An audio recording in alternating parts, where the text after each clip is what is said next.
Good morning, Journey Church. How you guys doing today? I am Demareo, for you guys that don't know who I am. I'm one of the ministers here. I teach one of the small groups here. And so speaking of small groups, this is time to give a play for it, like a quick commercial break. Again, sign up for small groups if you guys haven't done so. We will resume back on Wednesday. We will be moving into, for the books of the Bible, we will move into the love series. So if anybody is curious about love or you want to dig deep into love, we're going to be going into that. We also have the Holy Spirit. So if you guys want to get deep into understanding God's purpose for you and how to operate in the Holy Spirit, that is a course that you guys need to look at. Also, young adults and college students. We have one of those as well if you guys want to get involved and get plugged in. So please take the time to sign up for them if you haven't done so already. At least try it out once, right? You can try everything at least once. And if you don't like it, we're not going to judge you, but we will know that you didn't come back. Right? So I would like to thank Pastor Benji and Pastor Andrew for the opportunity again. They always give me the opportunity, especially when Pastor Benji wants to take a break, right? I'll come in. I didn't even know he wasn't here today. I know he's watching online, right? But we want to thank everybody for joining in, even those online. So what did we just celebrate? Valentine's? Apparently, nobody celebrated Valentine's Day. Or they're grumpy. Or they're too tired to talk about it. Right? So, but one of the things that I realized after doing some research was the second most searched thing on Valentine's Day on Google throughout the whole country was, what do you guys think? If you had to think about it, just think about it. Right? What you said, ma'am? Oh. Second most, right? Somebody said flowers, right? A couple people had a couple other things I don't want to mention. I kind of see your mouth and your thoughts, right? But the second most Googled thing in the country is, am I in love? Right? The series that we're working on is Tenacity, right? And this series is going to focus on, or this message is going to focus on the tenacity to love, right? And the question was, am I in love? Because I guess there's a problem with us actually distinguishing if we're actually in love, if we actually have love, or is it just a feeling, or is it just something that's going on? But am I actually in love? Guess what number one was? If you guys think about it, number one in the country on Valentine's Day was how to break up with somebody. Right? Quite strange. Not the same thing as love, I guess. But they was trying, at least they spent time to Google how to break up with somebody friendly, right? So as we move into this particular thing, the verse that I'm going to cover is a big chunk, but we're going to kind of be over the place because I want you guys to really spend time on focusing on love today. And it's not going to be the love that we kind of think of like that love that's easy for us. Because preaching on a love that's easy for you it kind of kills and wastes time. Because we need to learn how to love people who are hard to love, right? Anybody watching these shows like one of my favorite shows, because I'm one of those guys that like what do you call it? Reality TV, right? I love reality TV because I have no drama in my life. Knock on wood, right? I ain't got no drama, so I gotta be connected to some type of drama, right? And so I'm just sitting there watching it, right? My wife, she walk in, she's like, what are you watching again? You're like, I'm watching Married at First Sight, right? And I love this, or like the other one I started watching was called Blind Date or something, or Blind Marriage. And so these people, they're like looking for love so much that they decide to go on TV and marry somebody that they don't even know. And they say, well, we trust the experts, that the experts are gonna find us somebody that we're gonna fall in love with. And so as they go through these particular things, right, they finally meet the person at the altar, right, because apparently they couldn't find love themselves. So the first thing that goes through my head as a drama technician is that if they can't find love themselves, they might be a little crazy, right? So the experts is now about to connect two crazy people together. And so I watch the show and I go through and then they meet at the altar and the people, they're so excited. And they say, hey, they kiss and they hug, and they say, hey, my name is this person. They're like, my name is this person. They're like, we don't know each other. And then they're thrust into a marriage. They're sent off on like a honeymoon and everything else, and they're like expected to perform like married people do. All throughout this place, right? And so they're saying like, oh, I'm so in love by day 4. I'm so in love. I love this person, right? And so my wife and I live for the drama, right? So I'm waiting for like everything to break loose. That's what I live for. I don't care about that other stuff because I know marriage ain't like that, right? People that's married, we sit back and we're so envious of other people's happiness. Like you see people kissing in a restaurant, you're like, oh, they probably ain't been married long. They don't know, they're newlyweds. They don't know what real love feel like.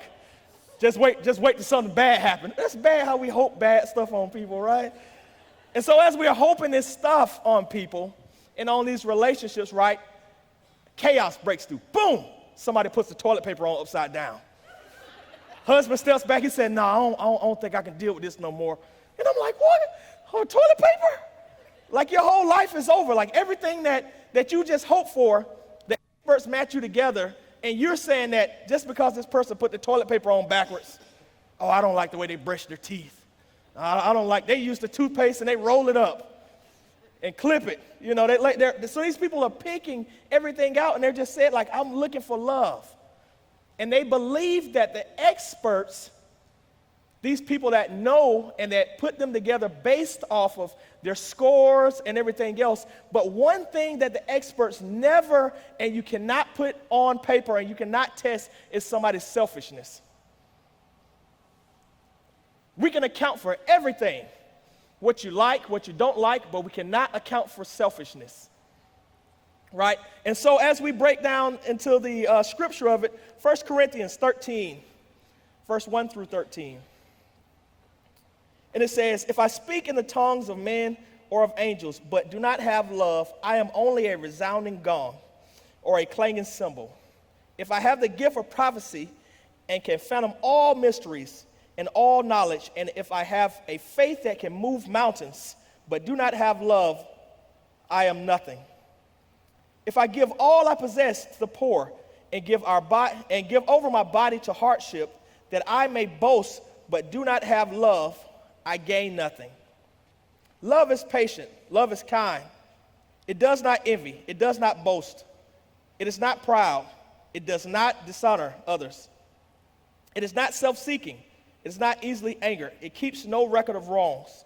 Love does not delight in evil, but rejoices with the truth.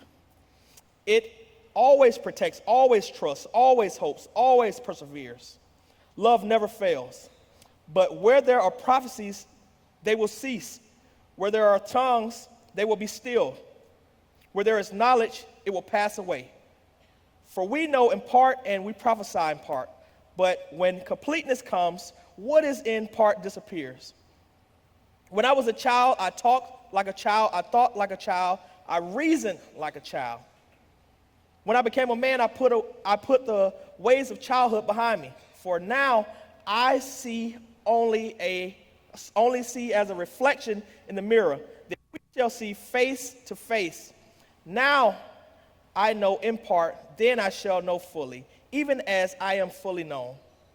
And now these three remain: faith, hope, and love. But the greatest of these is love, right? And my first point I want to cover is, do I love like Jesus commands us to love? And in Matthew 22, 34 to 40, it says, hearing that Jesus had silenced the Sadducees, the Pharisees got together. One of them, an expert in the law, tested him with the question, teacher, which is the greatest commandment of the law? And the reason why they asked this question is because Jesus had laid out all of these laws for everybody. And you know how we are as Christians, we want to find a loophole. Okay, Jesus, I understand you don't want us to do this right here, but what's the greatest? Like, what's going to really send me to hell if I do this right here, or if I don't do it? And so Jesus goes on and Jesus says, love the Lord your God with all your heart and with all your soul and with all your mind. So with everything. This is the first and greatest commandment.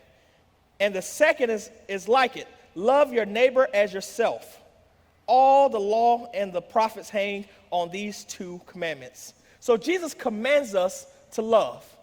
So in order for us to be commanded to do something, it has to be something that is able to be accomplished. Jesus is not a unfair or unjust God where he would give us something that we can't do. So we all know that love is a verb, which means that it requires some work, right?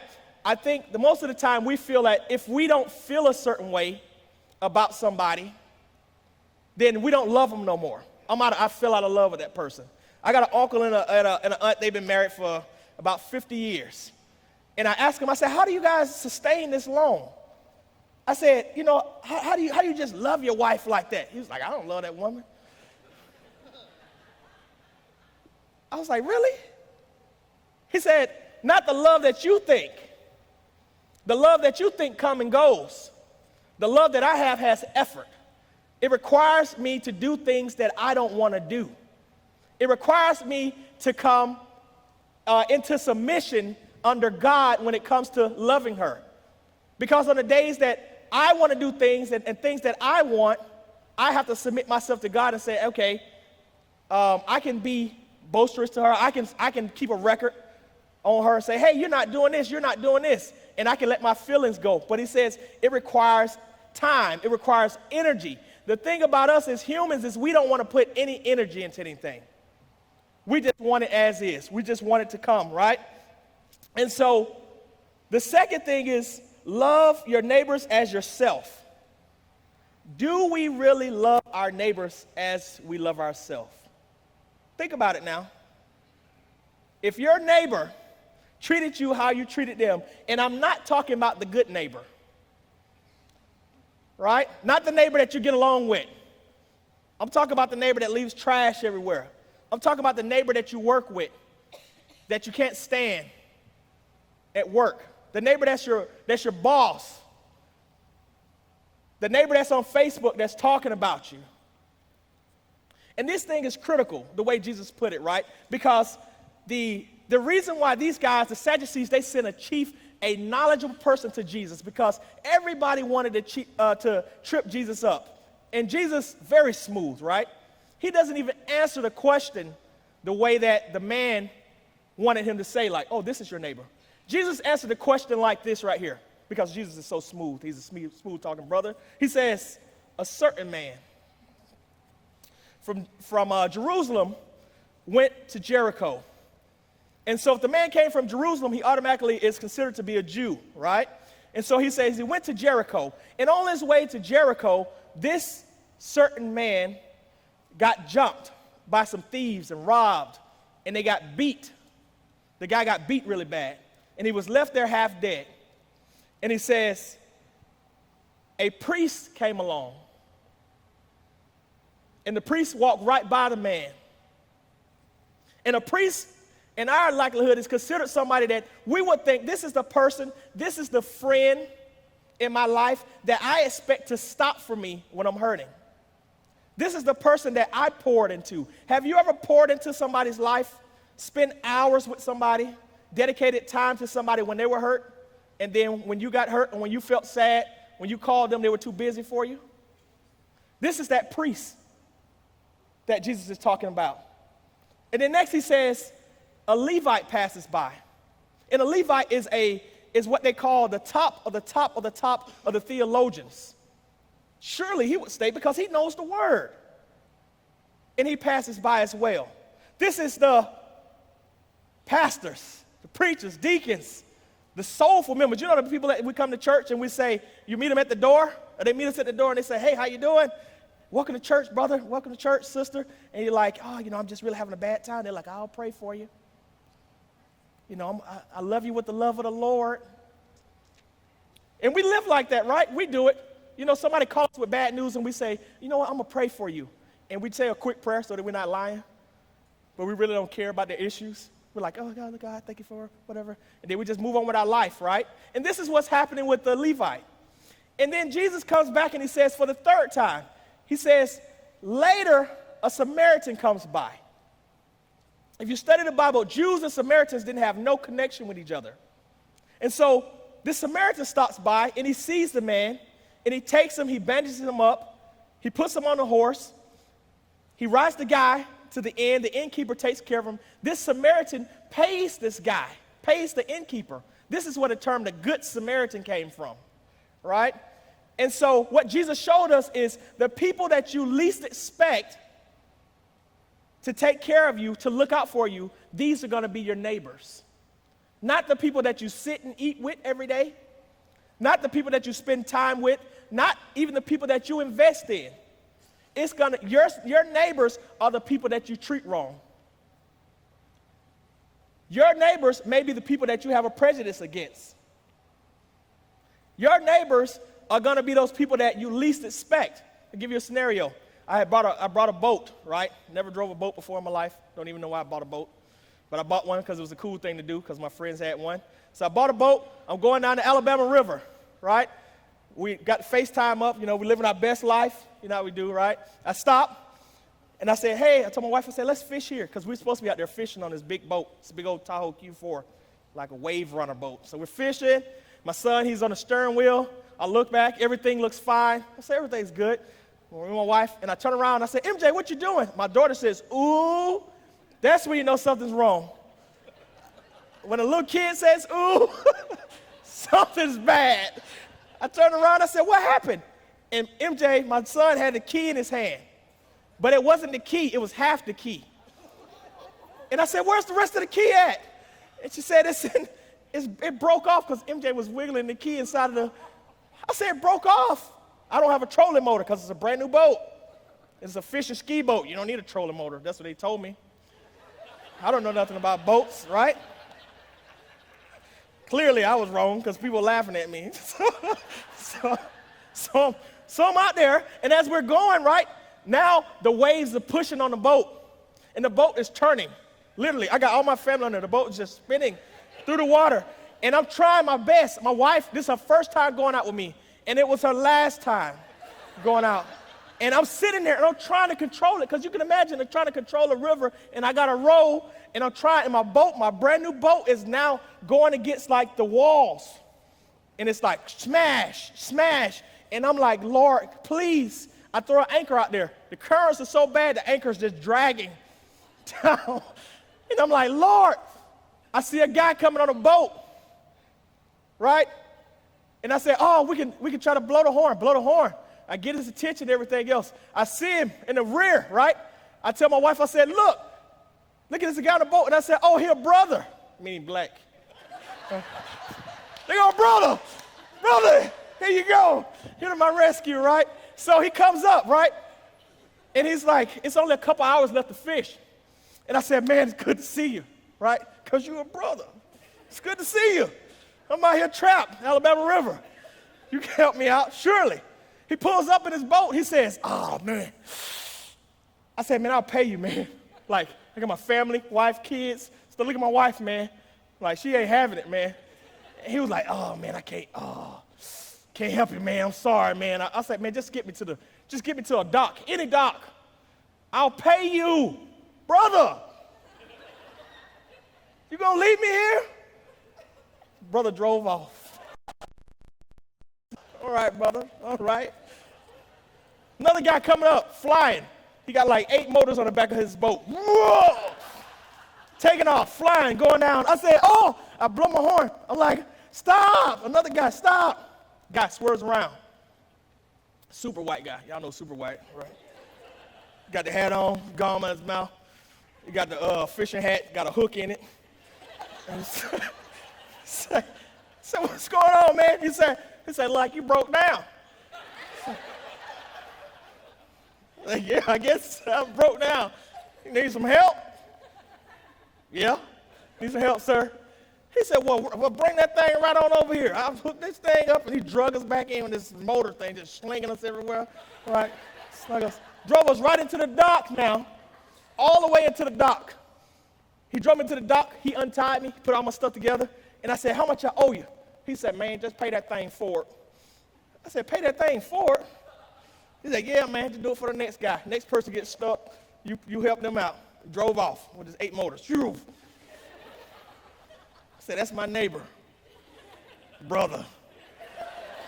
You don't have to be kin to me to be kin to me. That's what Jesus was saying, right? Right? Right? But this was the word that Jesus was trying to get to everybody. Because what I expected, what I had spent time, what I knew for sure that this person was going to be here for me. But what he did, he drove off. The person that you thought was going to be there for you walked out of your life. What do you do when you invest this time? And Jesus said, invest time, spread it across. Spread this love across, because you never know when the time comes when you're in need, who's going to be the one to pick up the pieces. And it may not be that person that you've invested into. Right? So my second point is Luke. Oh, I already went through that parable. Sorry. So I don't have to do it. Is, do I have the capacity to love? Romans 12:2.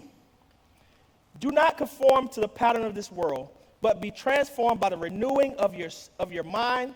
Then you will be able to test and approve what God's will is, his good, pleasing, and perfect will. So in order to love like Jesus, you have to look at yourself and say, do I really have the capacity to love? And that's one of the things I noticed at Marriage at First Sight when I watched the show is people really don't have that capacity. They assume that they have capacity. They want to be loved by people, but they don't have capacity to love because they're full of everything else. They're not patient. They're not kind. They're very self-seeking. And they keep a record of wrong. I've watched one of the shows where one of the guys kept a spreadsheet of how often his wife denied him. And he was very specific. I got an amen on that one. Wait, I don't know what's going on. Don't know what that was about. But this is love. Don't be self-seeking. All right? Pastor Benji gonna fire me. But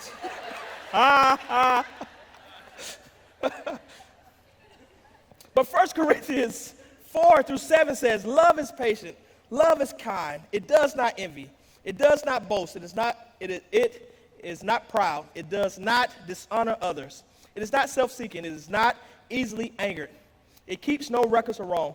Love does not delight in evil, but rejoices in the truth. It also protects, always trusts, always hopes, always perseveres. But what do we mean by capacity? When I talk about capacity to love, right? Capacity means, do you have the space in you? Do you have the availability to love? A lot of us, we don't have that availability to love because we harbor so many other things. We harbor heartache, anger, resentment, abandonment. A lot of us, we harbor this thing. So say with people that suffer with abandonment, every time they get in a relationship with somebody, they feel like they're going to be left. Or if they've ever been in a relationship and they've been lied to, everybody that they come in contact with, they feel like they're going to be lied to. Or if something doesn't go right, hey, I went to the store or whatever, and I came back, and they're like, well, where? You didn't tell me that you went over to this place. You're like, oh, I didn't know. I just got to stop. They got some gas.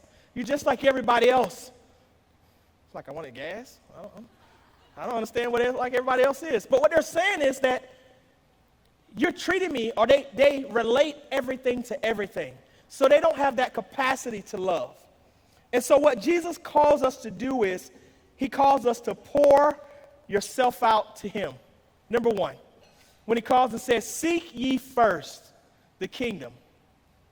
Because God knows that we're filled with so much stuff. And what he wants you to do before you try to love somebody else, before you try to pull somebody into your world, he says, pour yourself out to me first and allow me to fill you with love. Excuse me. So what does Jesus do to fix our issues? Jesus says in Psalm 62:8, he says, trust in him at all times. You people, pour out your hearts to him, for God is our refuge. And what he means by pouring ourselves out is that we can never come to God proud and boastful. which we do, right? We come to God with a limited amount of things that we want to give away because we don't think nothing is wrong with us. We think because we've been abandoned or we've put barriers up that we can handle things now. Oh, I don't need God for this particular thing because I got that under control. I got this particular issue under control. And the way that you know that you don't have it under control is because if anybody talk about it or anybody get near that spot, or you get angry. If somebody asks you, what's wrong with you? If you're a person that you feel like you resent your body, you resent your weight, you resent the way you look, if somebody makes any kind of comment that is anything about remotely belonging to weight, oh, you shell up or you get angry. Somebody says something about trust, or you shell up and you get angry. And Jesus says, I want you to do away with all of this because I need you to love people and treat people the way I treat you. I need for you to be able to give your all to people. It doesn't mean be stupid, you guys, right? Jesus gives us a spirit of discernment. You know who you can pour yourself out to, right? And one of the ways that God allows us to pour ourselves out is in one of the things that we started here, right? Small groups. Small groups allow you to really dig down to meet people like you, to meet people that's suffering, right? So I actually came to church based off of small groups when I was in Japan. I hated going to church. I hadn't been in church in 15 years because I met a Christian. Christians are sometimes the worst people, right? Christians ran me away from church. I came through the door one time, and a lady looked at me. She was ushering when I think I was probably about 16 or so, 17. Walked through the door, and she says, oh, you're here at church? I can't believe you're here. All the dirt you do. And I was like, you're right. And I left. I never came back to church again. Just one comment, because it wasn't just her comment. I didn't want to be there anyway. I just needed an excuse. And she helped me. Thank you, Christian lady, with that excuse. But it was her capacity. She was operating in somewhere that she didn't even have capacity. She didn't love me. Because a person of love is going to be so welcoming. You don't see any sins, right? Because Jesus is so particular, right? I mean, I love it. I'm going to jump ahead, but this right here needs to be covered, right? And main point 3 is, am I willing to forgive, right? Jesus is so forgiving, and he wants us to be so forgiving that he will show you up, or he will show your enemies up in front of you, right? And I think about the way that when the Pharisees, they thought they were very slick with Jesus because they always wanted to trick Jesus up, right? And he wanted to teach them a lesson, though. And what the Pharisees did was they went out and they said, hey, Jesus, guess what we found? We found a woman who was caught in the act of adultery. We caught her red-handed. First question I asked is, what were you doing there, Christian? You just so happened to be walking by the brothel, huh? And he caught him. They said, we caught her red-handed in the act. And we brought her here to you for you to judge. Second question, what happened to the dude? They just let him go because they had something that they was looking for. And what Jesus does, and he teaches us the ultimate God of forgiveness, whether you're on the forgiving side where you need to be forgiven or where you need to forgive somebody else, because what Jesus does next is very profound, because he gets down on his knee, right, and he begins to write in the sand. To this day, everybody's trying to figure out, many theologians try to figure out, what was Jesus writing in the sand to make you go from this right here to dropping the stone and walking away? If I had to make an educated guess, he was writing sins in the dirt. Just imagine that.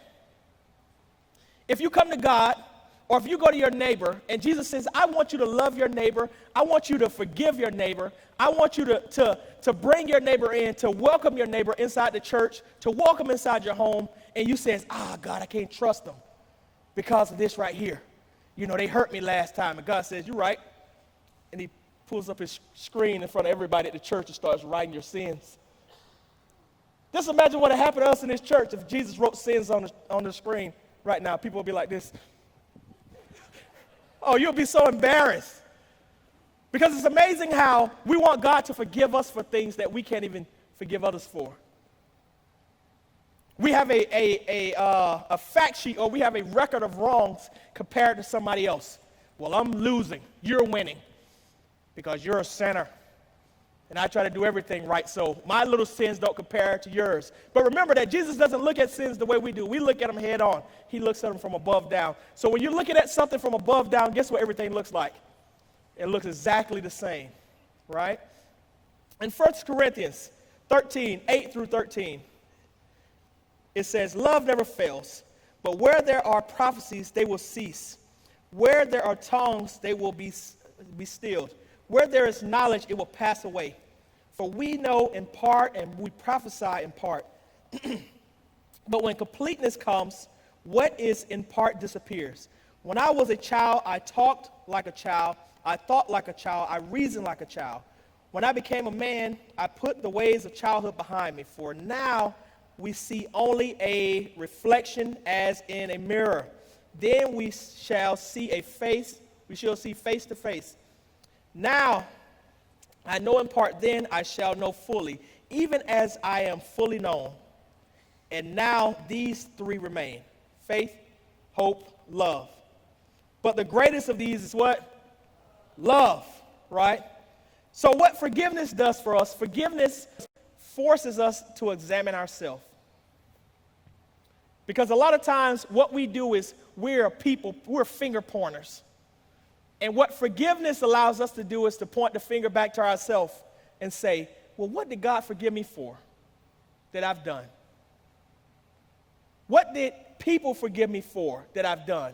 Just imagine if we came to God with the same forgiveness, if the message was, I'm going to forgive you like you forgive others. That'll be tough to swallow for us because we go back and forth, and like we said, we have a measure to everything that we do, right? And also, do we demand things from others that we do not offer?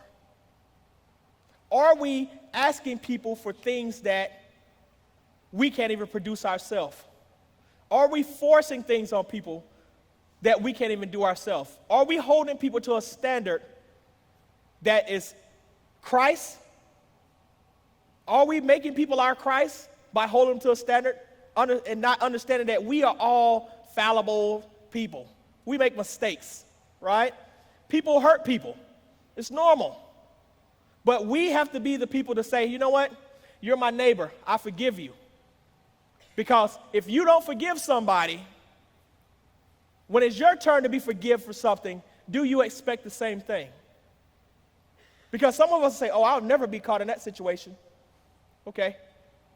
That's what we say, right? But I know a couple people that went from rich to homeless because they would never be caught in that situation before. And the same thing with us being on the road, right? One thing that I struggle with myself personally is actually helping people on the side of the road. They have a tire burnout, right? Or some blown out. In my head, don't judge me, it's a murderer. Right?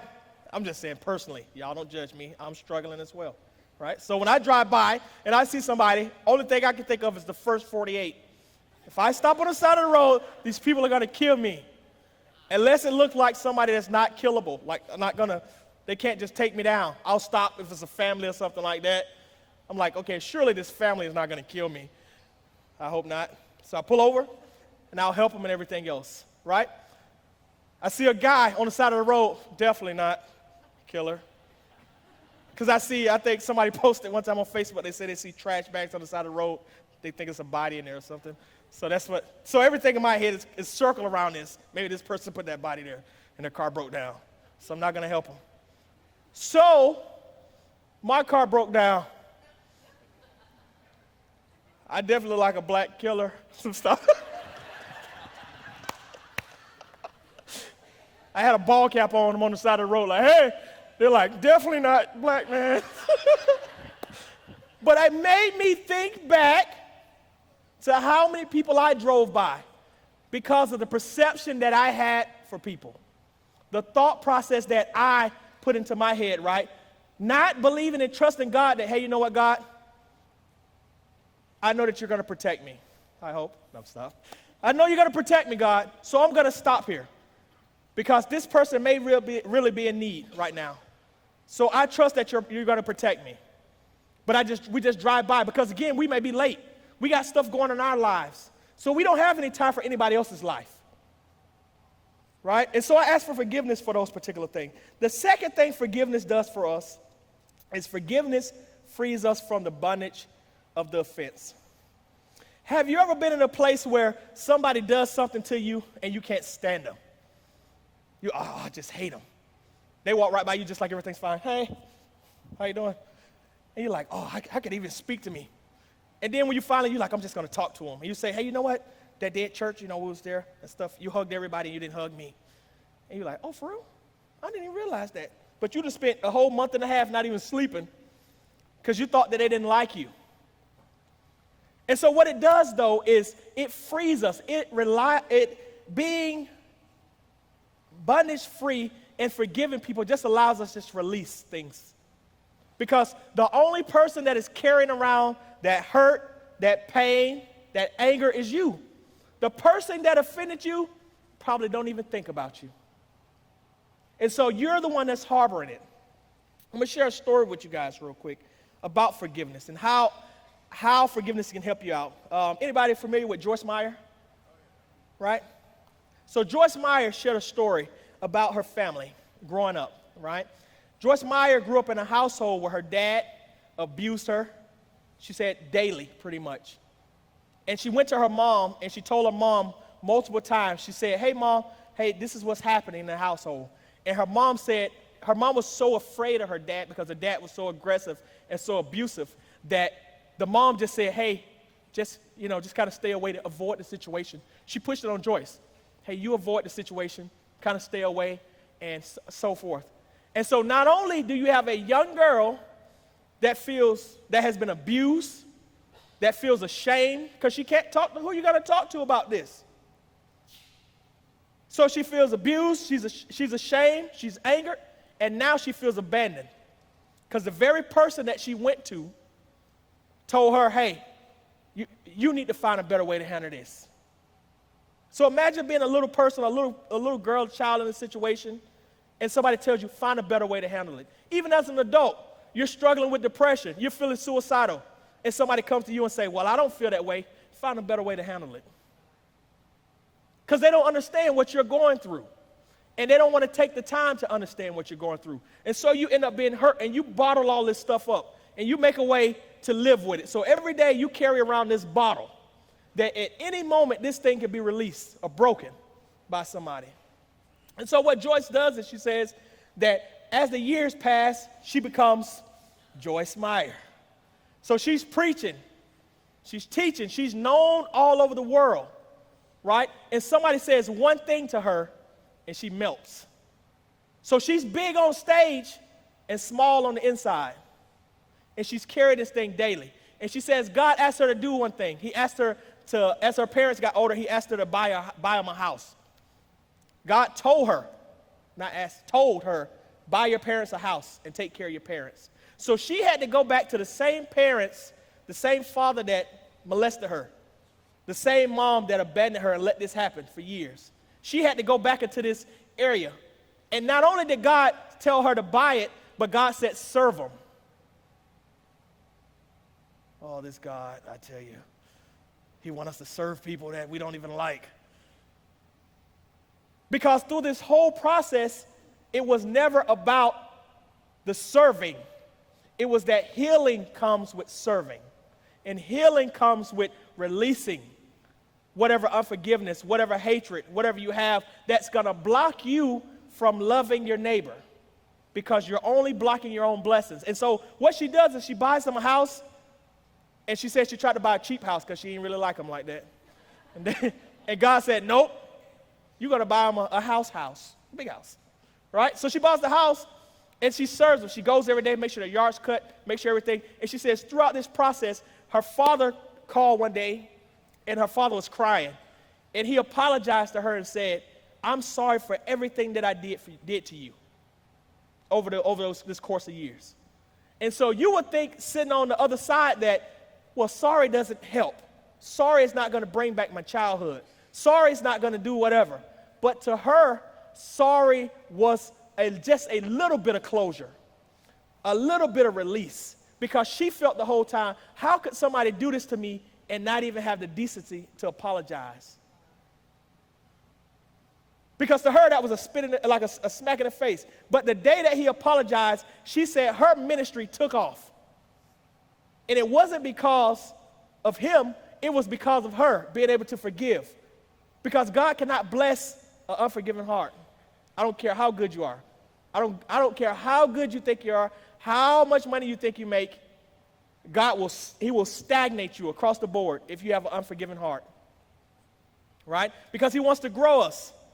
And so, as I get ready to close, I want to do something today. Pastor Benji's not here, so I kind of get to do what I want to do. So what I want to do, I want to ask you guys to bow your heads real quick, first off. And if there's anybody in here today that may be dealing with, any unforgiveness, you may be dealing with hurt, abuse, abandonment. You may have walked away from God because of those particular things. You may have just hid to yourself. You have buried these feelings inside of you. And you say today, you know what? I'm going to release this thing. Today I'm coming back to you, God. I want to commit my life to God. If it's the first time you commit yourself to God, I'm going to commit myself to you, God. And if it's the second, third, fourth, fifth time, it doesn't matter. If you want to recommit yourself or your life back to God, this is the time. Please, just with a quick show of hands, I just want to be able to see.